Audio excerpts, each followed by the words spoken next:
Good morning. It is August 6th. Wow, how do we get there? Blinked our eyes. Yeah. And we're reading Boy in Blue. Courtney Zoffness is from Spilt Milk. And Judy and I started talking about it, Alice, if you watch this later, you know, we say this when we love you. But when I read Trump's name twice in the story, You knew something. I was like, oh. But we're gonna keep on contact with the story, and that's gonna be fine. I thought it was a great story. I think there's so much for us to discuss. Why do you think she named it Boy in Blue?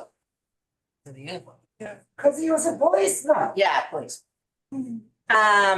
She got so much in there of so many different topics. So many different topics. What hit you first?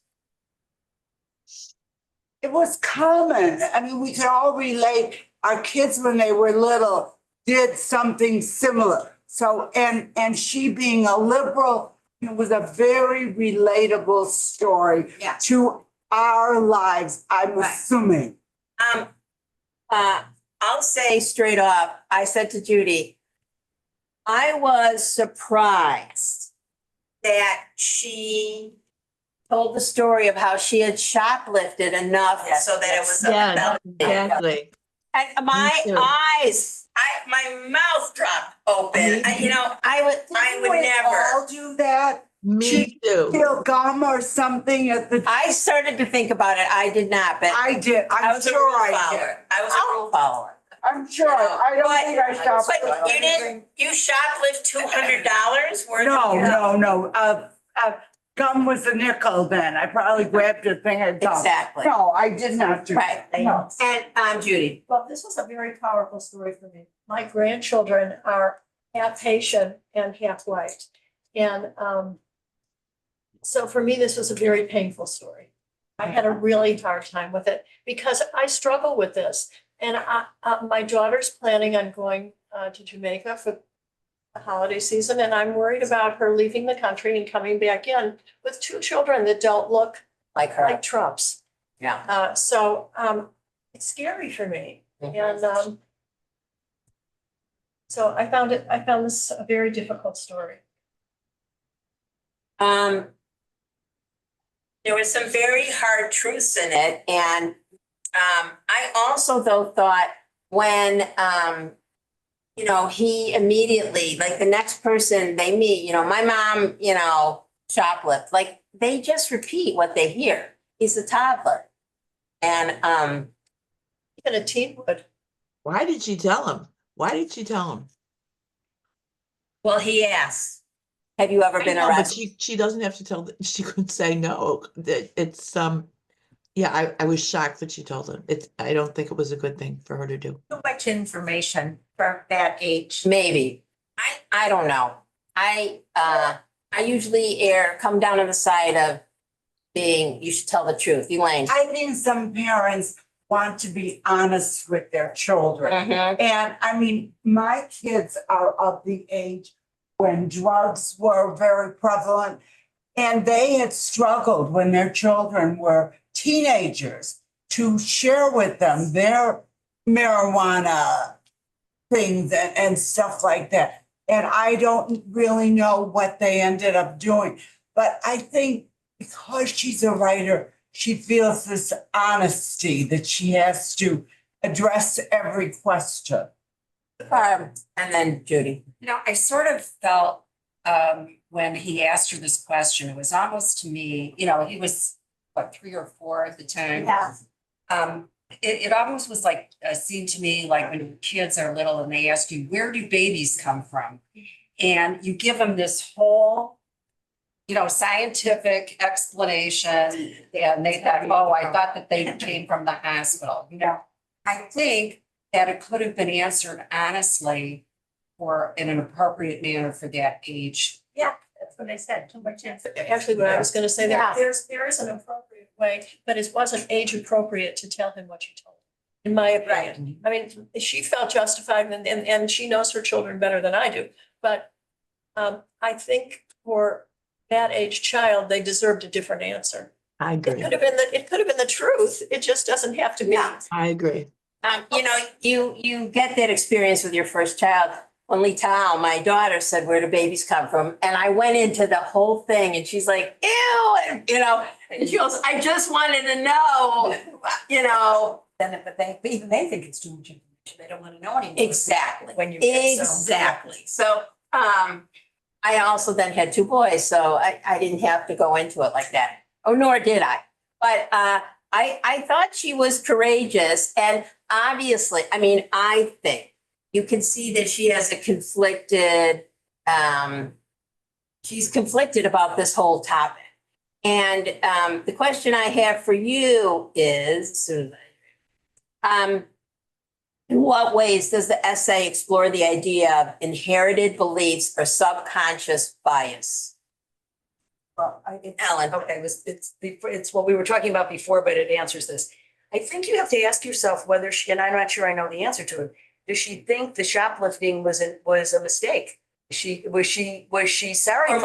Remorseful. Because if there's something that you've done that you regret, wouldn't you be very careful the way you explain it to your child as opposed to giving them, too much? And therefore it's very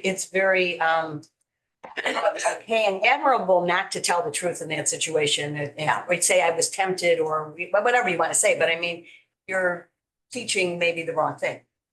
Yeah. Abby and then Judy. Abby? Yeah, I think sometimes we have a need to somehow verbalize something, get it out of there, just for our own psyche to say, I did this, and maybe to see the reaction. But on the other hand, I think sometimes things that we share, especially with our children or grandchildren, can boomerang because they can throw it back to us at a time that's maybe not appropriate or a gotcha kind of thing or twisted. So I really was kind of struck by that and torn by that at the same time. If I could share something with you, and I don't know, I sound totally private here, but something happened this week that kind of related to that. We were at services a couple of weeks ago, and all of a sudden, my husband's caregiver picked us up, and I noticed, my car doesn't exactly look the same, and it was a good sized dent. Okay, so we took it in locally to get an estimate. If I have to stop talking, there's a reason. Okay. Yeah.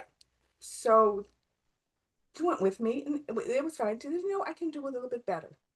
So she has a guy, took it to the guy, and so on and so forth, and it was better. And I said, will you take a check or credit card? Because the first place will not take her credit card. Oh, no. She said, cash only. And she said, when she made the arrangements with him, he said, she, kind of said, can you do a little bit better? And he turned to her and said, you're Jewish. And she told me Wow. this. I went ballistic. I mean, this was at home. Then she told me this. Yeah. And I thought about it afterwards. Wait a second. What was it that she was doing? And yeah, I was sort of willing to maybe get a better price on it, but I just blasted it out. And then I kind of apologized. And she said to me, you have to realize he wasn't talking to you, he was talking to me. They're both from Ukraine. And I've really been kind of struggling with this a little bit. And then I made the mistake of mentioning it to Julian, who also Right. a little whatever. He said, no, take it to the first guy and so on and so forth. And I said, Right. but then I realized how we react to things without realizing, wait a minute, maybe there's a history and people talk from their gut thing. And people do, I guess. I said, what happens when we go to act? And sometimes we'll say, can you do a little bit better? Mm-hmm. And we don't even think about it. And then I took such exception to it. And so I'm really trying to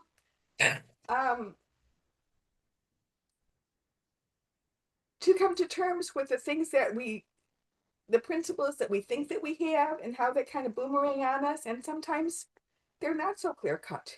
Right. And And that also goes to we that- can go on the other part too.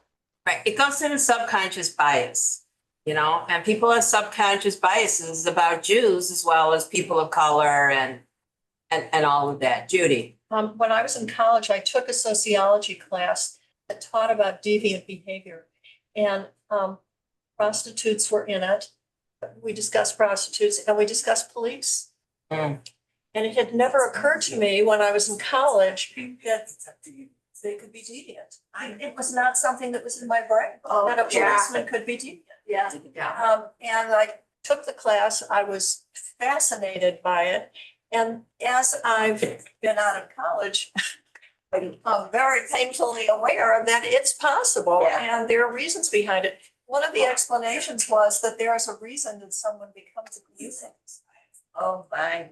And it, like, I never, Because it you know, gives them I thought it permission. was because they were trying to be nice and good and kind. Well, some people like power. Yes. And that was the point. So in reading her explanation and following this, she too had misgivings. Mm-hmm, But it's an interesting evolution of your misgivings. mm-hmm, mm-hmm. Roberta, did you have your hand up? Okay. Back in the day, 30, 40 years ago, I interviewed for a position working for police. Not in a police department, but like a fraternal order or something. And they asked me all these questions about my preconceived notions of police. And I remember thinking that this isn't the job for me. But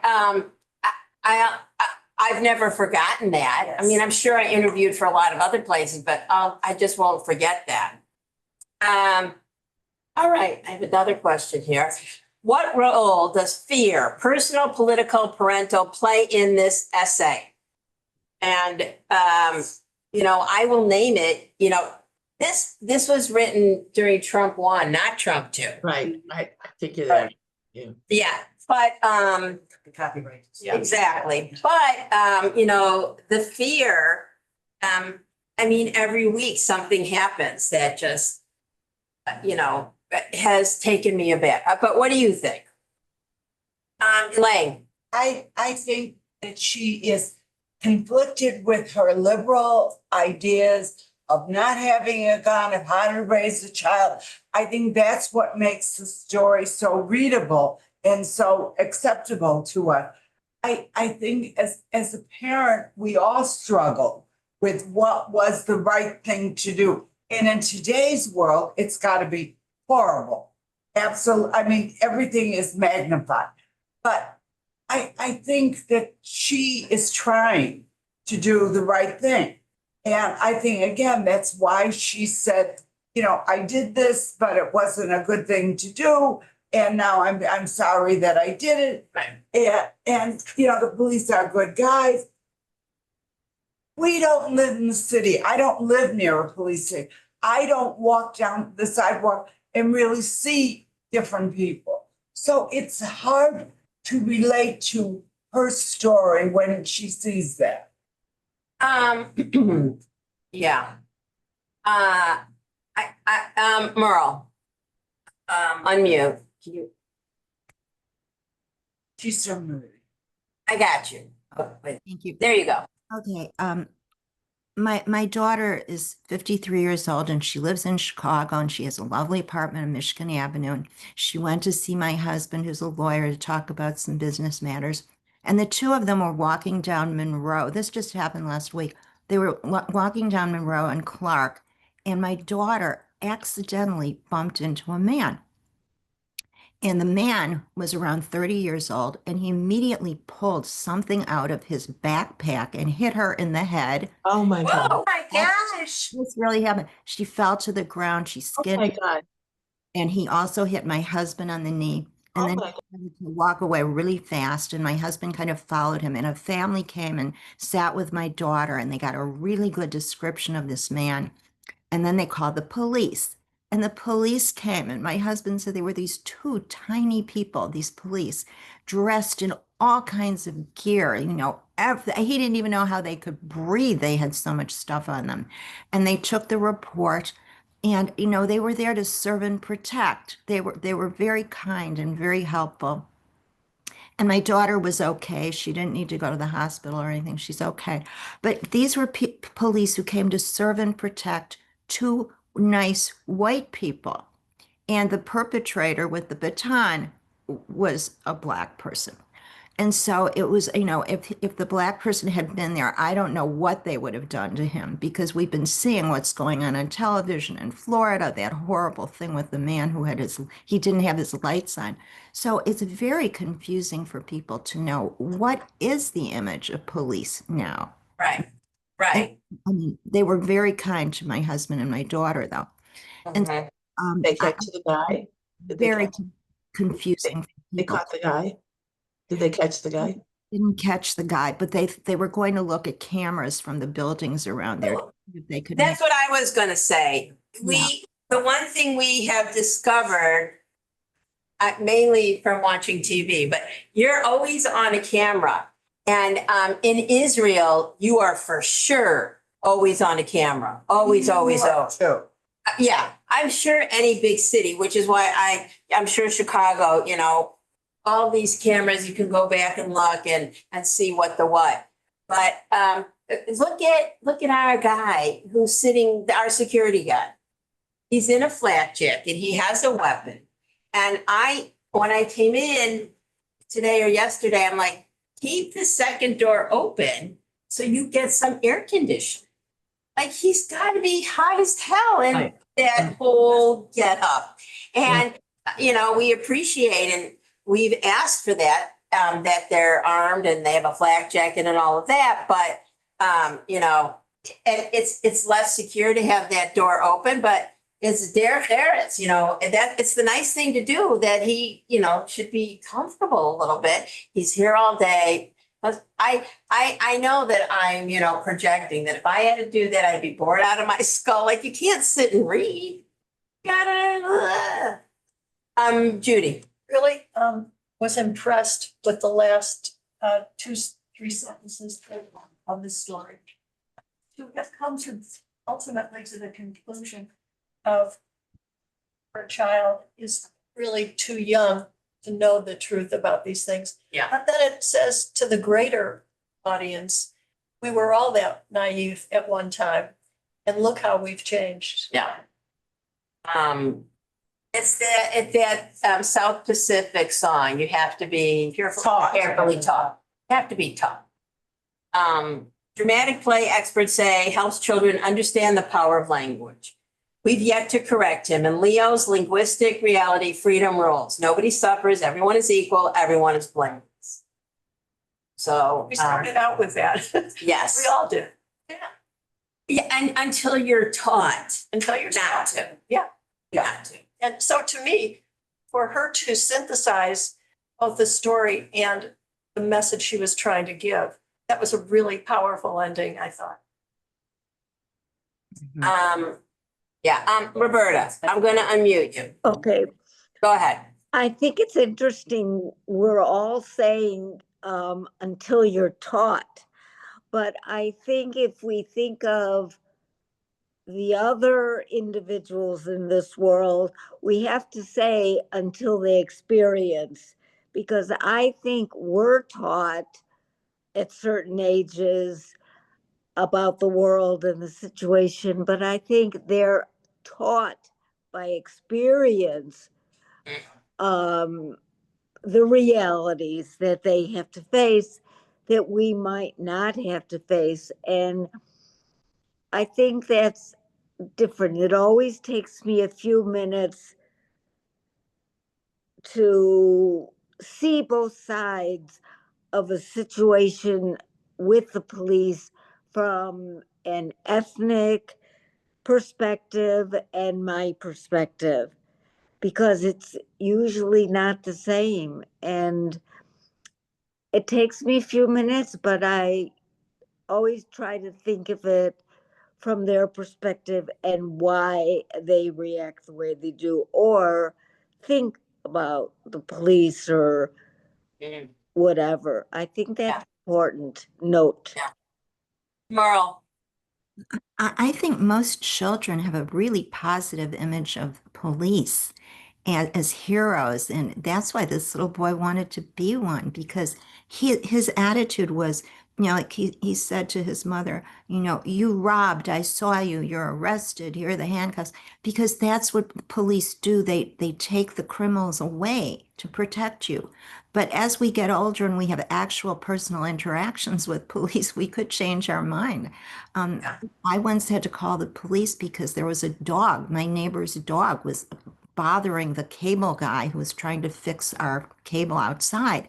And I called her and she couldn't come. She was far away in some faraway suburbs. So I'm sorry, I can't come and get my dog who got out of the house. So the police came to me and in a very accusatory way said, "Is that your dog?" I said, "No, I don't have a dog. I'm the person who called about the dog." And I just wanted them to distract the dog, not to necessarily take him away or anything. But he was so rude to me. And I couldn't believe that this guy was so rude to me without even knowing. Was I the person who called the police or was I the owner of the dog? But Although you don't know what 10 calls he had before you call. Right, that's true. But most of my interactions with police have been very positive, except recently I was in a car accident where a man struck my car. And fortunately, we weren't hurt. My car was very messed up. And then the policeman asked me, "So, we have to determine liability. Did you hit him? Did he hit you? What happened?" I said, "He hit me." And all of the insurance was, his liability. He was the one who was liable. And yet, when I saw the police report, the policeman wrote down that I hit him. So, I mean, I don't know what was wrong with this policeman. I just, spoke so slowly and carefully. But it's all about your personal interaction with police. So I've had good and bad, but I think she was right not to make her little boy feel bad about wanting to be a policeman. Most Jewish people probably don't want their child to be a policeman. Correct. Evie, then Judy. Was going all over the place because I think our kids are so fortunate that they were raised with Officer Friendly that came into the preschool. So they really had a positive experience until maybe they get that first ticket or until or maybe until I got my first ticket, whatever. And I think, and we have different experiences and relate to them at different points. But the fact that I don't know if in the Chicago schools right now they have Officer Friendly that gives them that warmth, whatever. I mean, we were fortunate, So I think that they grow up with a little bit more a positive feeling. I don't know, but I'm sure Officer Friendly's budget has been cut. Judy, Elaine, Barb. I'm actually responding to Roberta. One of my twin grandchildren is black and one is white. And I will tell you that when you are with them, you can notice how other people differentiate and can be racist. It's a fascinating thing to see. Exactly. I never would have occurred to me until you live it, but in everyday things, and they live in Highland Park. So, oops, it's a scary, sad, scary thing. Elaine. I think that we're getting off the subject. I think that the mother is this liberal person who's living in the first Trump era, and she goes through the problem that she's having adjusting to everyday life. And the son, who's a little boy, is so innocent. And I think that that's all that what we're all going through now is all of the trauma that he is throwing on our world.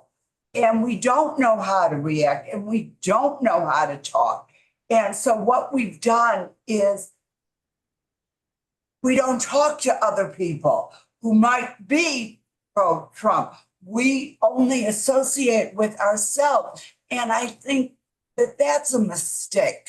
I think we need to have more honest, and maybe that going back to that's why she told the little boy that she had stoned. Yeah. Because she's having a problem rectifying her beliefs. I agree with you.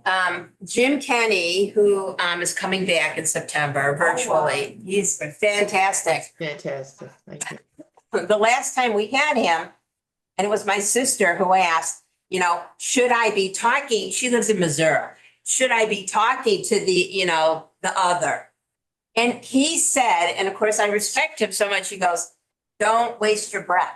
Would you bring me those two things? But from- that's him. He's always been my way or the highway. You're right. You're right. But it affected me. It Yes. affected me. I know that I need to get out of my bubble. I need to get out of my bubble about Israel. I need to get out of my bubble about politics. Like you have to. And of course, I do a lot of social media because that's how I contact people. And my social media follows the logarithm that, you know, I want to see liberal things. I want to see pro, you know, so I almost like, oh, yes, yes, yes, because it's only giving me what I want to see. And you really have to pursue that other stuff. Yes. Very, very hard. Yes. It's not easy. It's not easy. And And I think in the story, she's having a problem with Trump #1. And now it's just double. yeah, I wonder what story she'd write now. I want to know what she's saying Right. now. Merle. Coincidentally, Tuesday, August 5th was National Night Out with Policemen. I don't know. Oh, the whole yeah. name. I saw it. Yeah. I saw it in front of my police station and I couldn't read it because the poster was too small. And I was reading about it that it was first observed in 1984 to encourage community police relationships, crime prevention awareness, neighborhood unity, and safe communities. And I was thinking, when the people go there, what do they talk about with the policemen? My question is, how do you determine when you use force? I think that would be my big question, because what I see on television is so scary that the people, I used to have a cleaning lady who was from Jamaica, and she and her brother used to work in Highland Park and Winnetka. This was 50 years ago. They were stopped every time they went down Green Bay. Just because. I'm sure. Just Yeah. because- So, I mean, I want to give policemen the benefit of the doubt, and I do think they're training them a little bit differently. And another way, and I'm sensitive to it, is you know, how they work with people on the spectrum. My middle son is on the spectrum, and he got into trouble when he was in college, and he can't lie. And not that he should lie, but you know, the whole somebody hit him once, and he assumed right away that it was his fault. And his father, who's a lawyer, said, "Don't say anything. Don't say a word. I'll be right there." And you know, it was in front of Sunset, and you know, and if the police, I don't know that he could have been in the moment to understand what the police was even saying to him. There should be a social worker section of policing. There should be. There should There be. is here. There is here. Yeah, absolutely. Yes, absolutely. Firemen, policemen, they all go under. And there are people to contact Yeah. here. Yeah. Because we have access to everything here, because we can afford to And we- pay for it for the policemen, for the firemen. We have education. Exactly. So we have it, but you get out of this Yeah, bubble. area into the city. And although I know I work with a mental health organization and Say the name of it. the Thresholds. And so it deals with chronic mental illness, people who have chronic mental illness. And Who run into the police all the all time. the time, and they have, Thresholds provides, our staff who are trained to go into the police departments to teach place the difference. And lots of times we have codependency. So we have members with drug issues, with alcohol issues. Well, Threshold sends people to the police department to teach the upper echelon about how to deal with people who, who are experiencing a mental health I had no idea crisis. that there was anything. like that. Absolutely. And I'm telling you, we've met Tom Dart, who controls Yeah. the jails and what have you. And he said that he provides the biggest mental health services in the city of Chicago in the jails because 90% of the people who haven't come to trial yet have mental health issues. So yes, it is, but the numbers are so gargantuan that if you train one section of the police department, it just covers a drop in the bucket. I see. So we do have it here. The police are trained. They do know the difference. They do have numbers to call for people who are experiencing mental health issues that resist arrest, that that they do have it, but Right, It's a it's an drop in the uphill, bucket. it's an uphill battle. it is. And I mean, I think we can see that policemen are trained differently and, Hard. you know, They run in when everyone else is running out. Right. Let's not forget that. yeah. But they do get PTSD. They do. Yeah. Because of their work. They do. And, it's also part of the culture that they're macho and blah, blah, blah, all of that, and they don't always want to address it. It's hard, So it's super hard. a very, very complicated situation. How does, Yes. yeah, how does Zoffness portray motherhood throughout the stories? In what ways is the experience of parenting a child with different instincts or desires from one's own, both universal and specific in this piece? Barb. I think it's, first of all, she talks about this, the younger child is the one that's, is in her face. And her older child has a totally different personality. And she doesn't, other than saying that in the story, she really doesn't focus on the older child. And she is dealing with this thing about the police and about her child and about things that he's too young to even know about. I know in the story, she says, when she sees someone coming in handcuffed, does he notice that the majority of them are Black? And then she goes on, which I found very interesting, that People white of people- color. I think she said people of color, People of because I'm color, sure right. it was, yeah. But she said that the majority of the white people who were arrested were guns. There was something about 6 guns as opposed to, I can't remember which page it was on, but getting back to raising the child. the job, right. I think that was not your first child was your experiment, but this child is totally different from the other one. So she's experimenting with it too. And I think she is, questioning her own motherhood, whether she's doing the right thing and maturity. And these are things that I think we all go through as a parent, making the decision, going back to the conversation of how we started it today. Yeah. What is appropriate? What do they know, and what will they know in the future? Merle and then Judy. I was impressed that they let the little boy participate in a protest. And he rode on his father's shoulders and he carried signs, Black Lives Matter. But she said, at the same time, his comprehension half-baked, he will build jail cells and police cars out of Legos nearly every afternoon. So she did introduce to this child that there is police brutality too, but that didn't It didn't matter to him. He had his own positive image of what police do. But I was impressed that they had him see the other side. Yeah, yeah. And, when you're that little and, you have career day, you would be super excited if your dad was a policeman or a fireman. Nobody wants to bring a lawyer. Well, maybe a doctor, but what's a lawyer? What are you doing, Judy?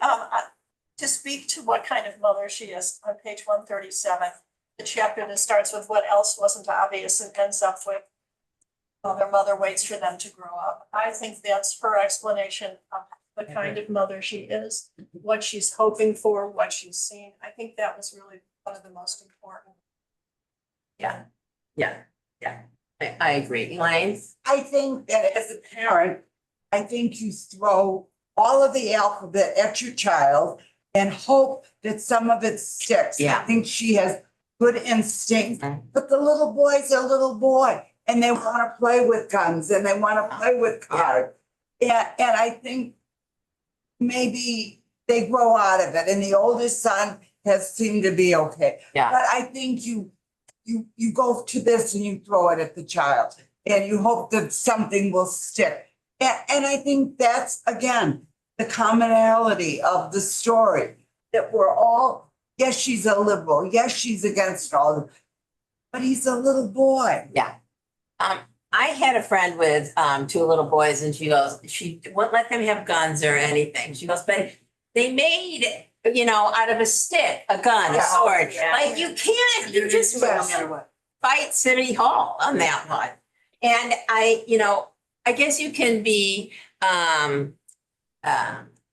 you can try to, give a boy a doll or whatever. And, I see with the way my kids are raising my grandkids, my grandson, so I have a granddaughter who's 5 and a grandson who's 3. And the grandson sees Esme wear a dress. So he's like, where's my dress? And so Lital let him wear a dress. And I thought, you can't tell anyone this. I thought I was going to have to resuscitate Arthur. And we took a family picture. And his sister said, great picture, where was Max? And Arthur didn't tell her that Max was in the front row in a dress. Oh. And he's got long blonde hair. He's really gorgeous. But, it doesn't, would I prefer that, he, wear whatever, look like a little boy? Yes. They finally did cut his hair a little bit. And next year, my youngest, Ethan, is getting married. And his fiance has 3 nieces, plus Esme. And I'm worried that Max is going to say, where's my dress? But we'll cross that bridge when we get there. He's going to have a very fancy, special outfit for that day. So, and listen, he's going to fireman. I'm sure he would like to be that. Jono dressed up as a fireman for years. He liked the costume, they get used to it, and yeah. So those things is, are we socializing? Are we teaching? How do we, and my kids, I said, okay, for Halloween, you pick the costume, it has to last until Purim. So he picked a costume that had swords, and I said, are you going to wear the rest of the costume? No. I said, then you can't have it. Like, he wanted the swords, which we don't, because the first was a girl. I don't have guns and swords and all that stuff in the house. So all of those things, I think, how we socialize, you have to be carefully taught. It's how we socialize our kids. Yes? Somebody talking to me? Yeah, Roberta, wait, let me unmute you. Go ahead. I think I'm laughing at the dress story because my son had 2 older sisters and he used to like to dress up in frilly, like boas and scarves. And I let him because that's what he wanted. But he did it with a friend of ours, and the father called me and he said, don't you ever let my son do that at your home. He was furious. But I think the more you prohibit or say no, the Exactly. more they wanted to do it. So obviously my son turned out great and I let him go through the phase. But we did Yeah. the gun phase too, and I like think you everyone said, with boys does. Can't not. everything they turned into a gun Yeah, or everything. a Game Boy. I used to deny the Game Boy, Right, but they played with it at everybody else's house. So right, exactly. you just gotta let it get them out of the system as long as it's safe. Yeah. Sue and then Barb. Well, the trouble, and you can see the conflict in the authors. The trouble today is that expanded and a 3-year-old playing with a gun is one thing. Yeah. An 11-year-old who has a play gun and pulls it out can be shot in the neighborhood. Yeah. Yeah. So, so there, Different world than what it is a America's different doing. world, and so suddenly I don't know that she's that far yet, but we're all grappling with the new reality. Is Yeah. that the right word? Yes. Yeah, Yeah. the new New reality. And what was so benign so many years ago is suddenly incredibly dangerous. I thought you were gonna say that from the top down, Trump, he's a criminal, that people see, he lies, And and they say that that's why there's so much in bullying now, because he's a bully. He's And a it's bully. okay. Everybody sees it. exactly, even a 3-year-old can see it. Yes. Barb. Okay, so just to go on with your story, this just happened. The day that Jay got married, it was a very hot day. It was like 100 degrees. It was 100 It degrees. was just so happened to be my grandson that day.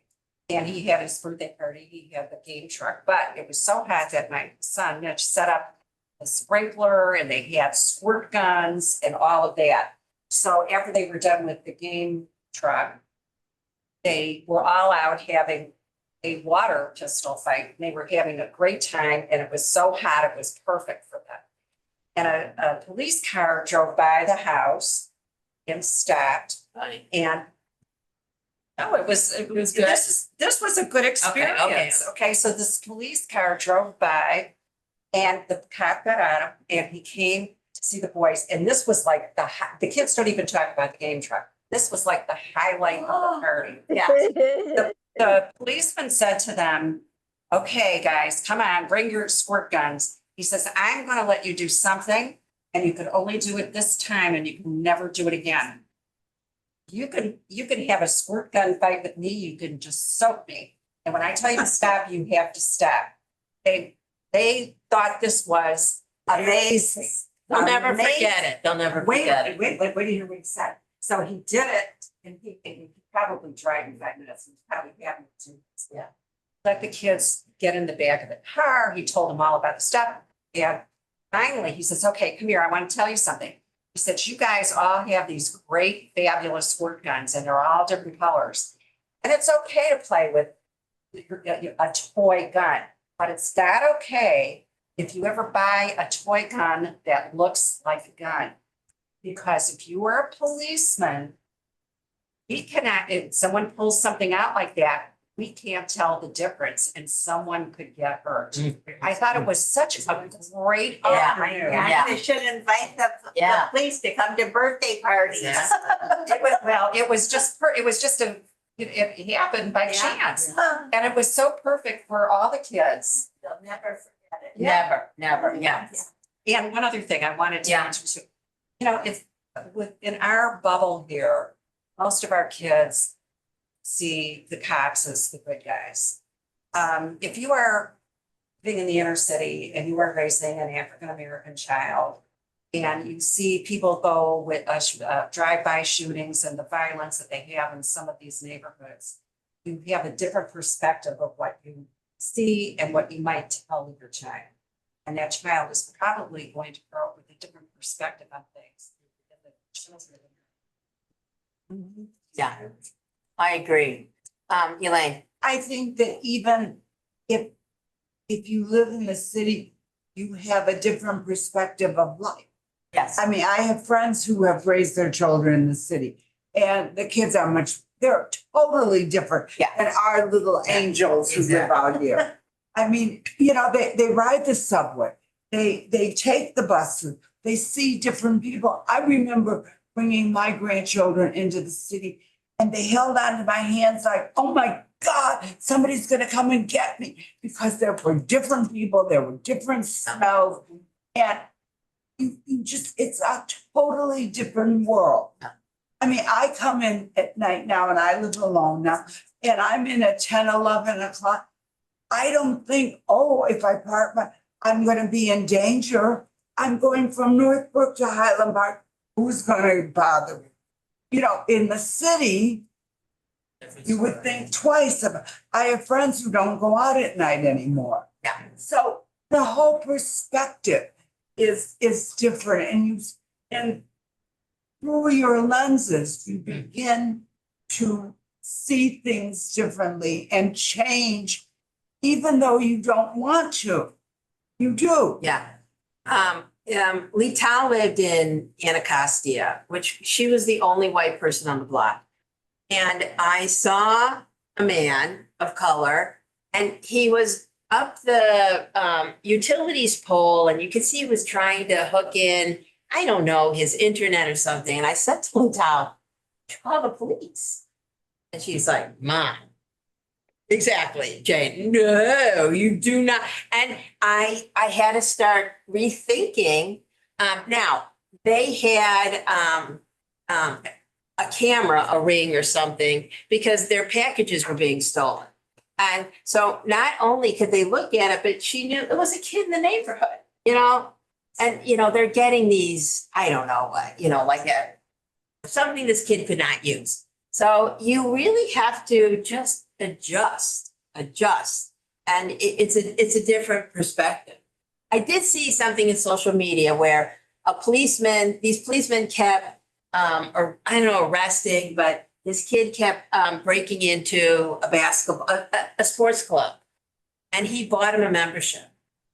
Oh my God. Wow. I mean, there are some solutions.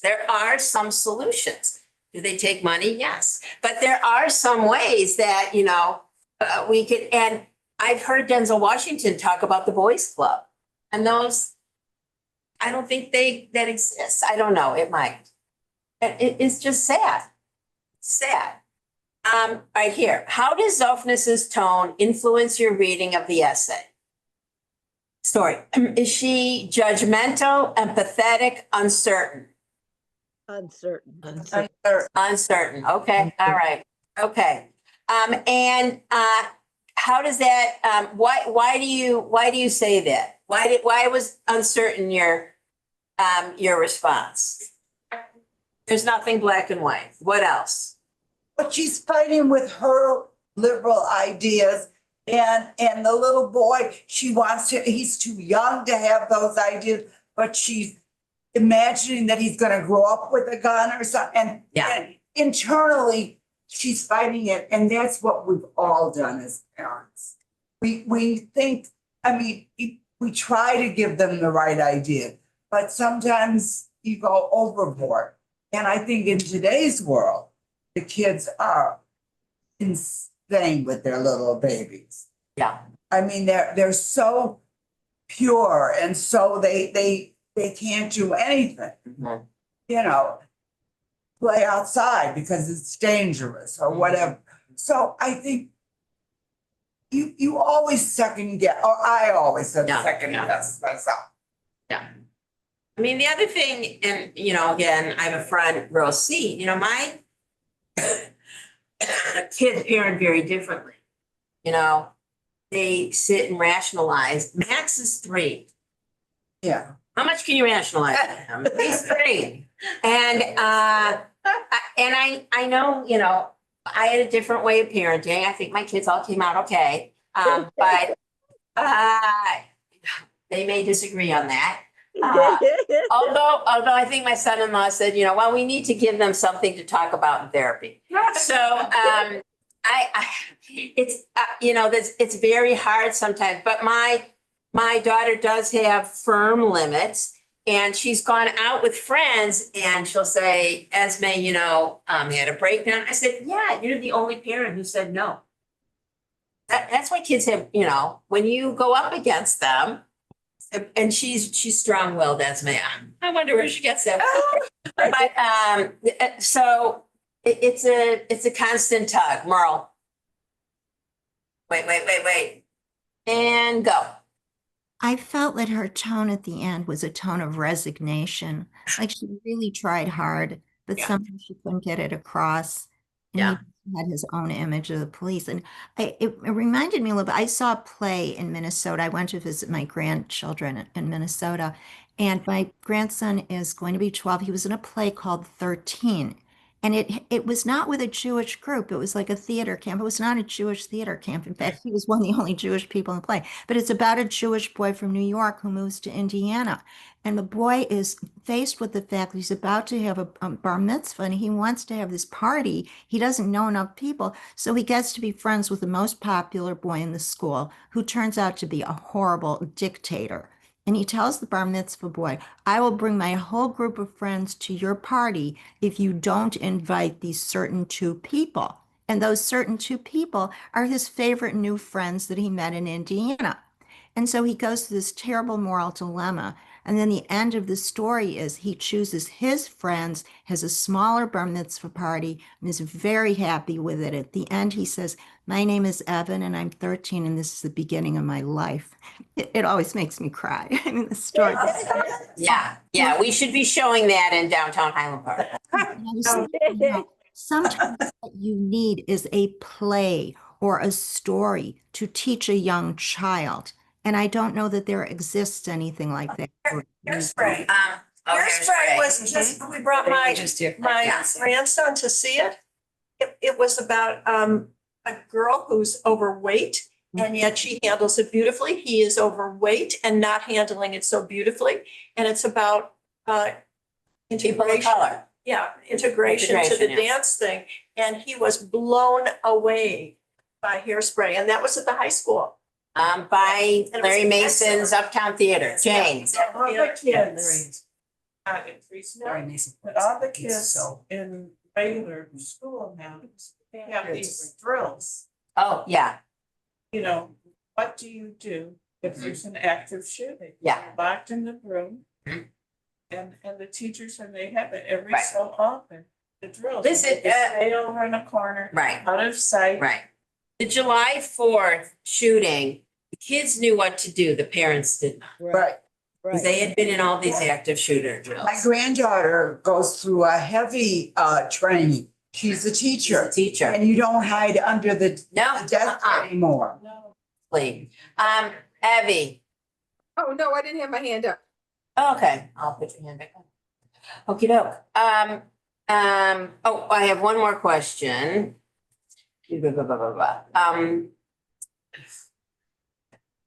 Discuss how the author uses personal anecdote and broader social commentary together.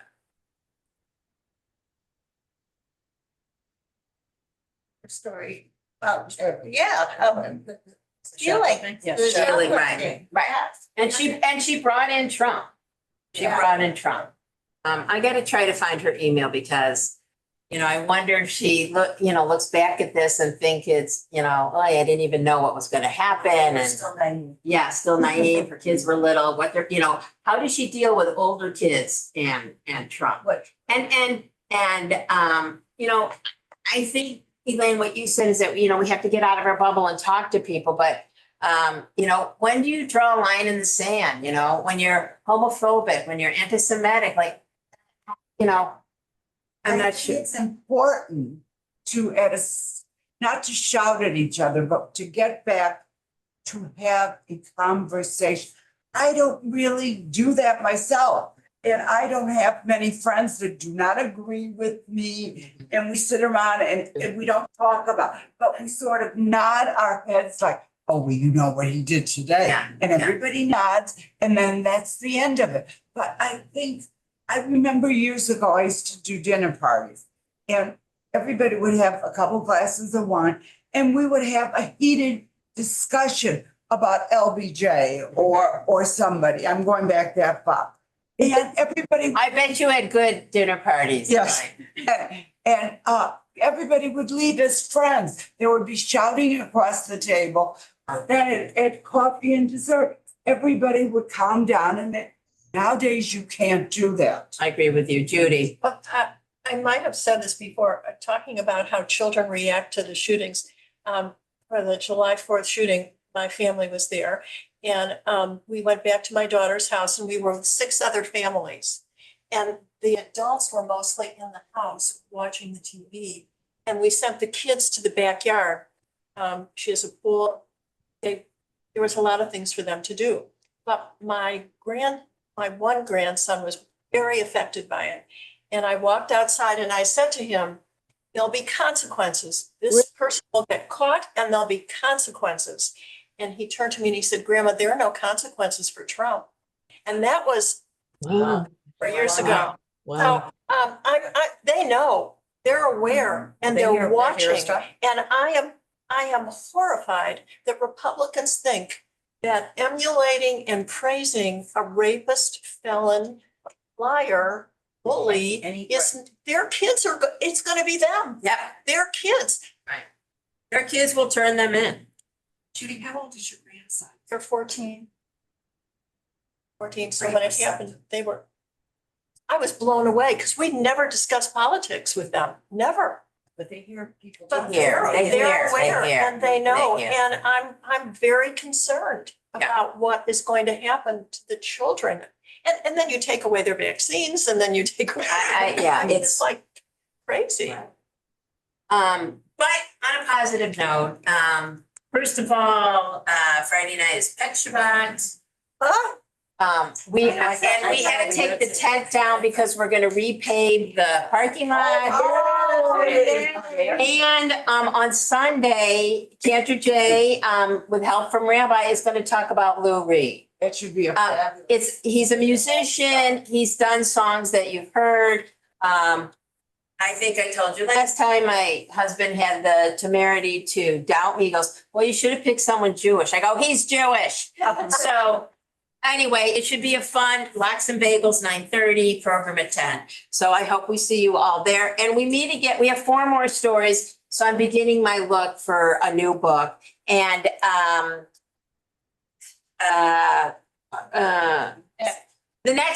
thank you. It's August 20th, the 3rd Wednesday. So we're meeting the first and. The 1st and 3rd, yes. Now, I might have to, go look. It's September, the holidays. Yeah, so, but I It's the think, 22nd. No, Yeah. it's the 20th. wait a minute. 2 weeks is the 20th. Right. Oh, 20. Yeah, Right. it's 20th. August The 20th. holidays, though, let me see if we're, the 3rd, we're good, and the 17th, we're good. So we are good. We're good. Woo! So that means we're gonna finish in September. So I will try to get the good thing is, if I get it to you 2 weeks, it's one story. So you can't tell me you can't read it. But the other thing I was gonna say, in the evening group, we are doing By Any Other Name by Jodi Picoult. She's a great author. It's a split timeline, which is, they all do that now. I'm reading and listening. The Audible has a full cast. And it's about a woman in Shakespeare's time who was a poet, and, I won't give out too much, but it's a good book. So it's great to see everybody. Actually, Yeah.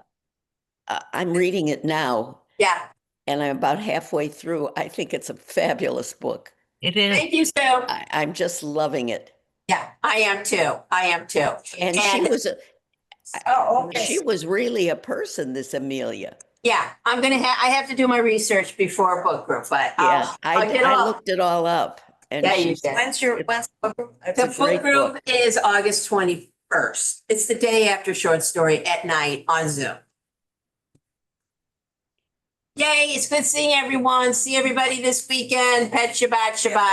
Okay. Pet Shabbat it's still outside, it's outside. Uh-huh. I have a yard side that is. Okay. But now. The Are they still gonna have it even though the weather is supposed to be It's very, supposed- very humid with not safe air? Sue, I'm staying in my lane. Yeah, she probably has no say in. I have no, less than no say. Yeah. Okay, well, I And- don't have a pet, so I'm not going. I don't blame you. All right. Goodbye, everybody. Thank you.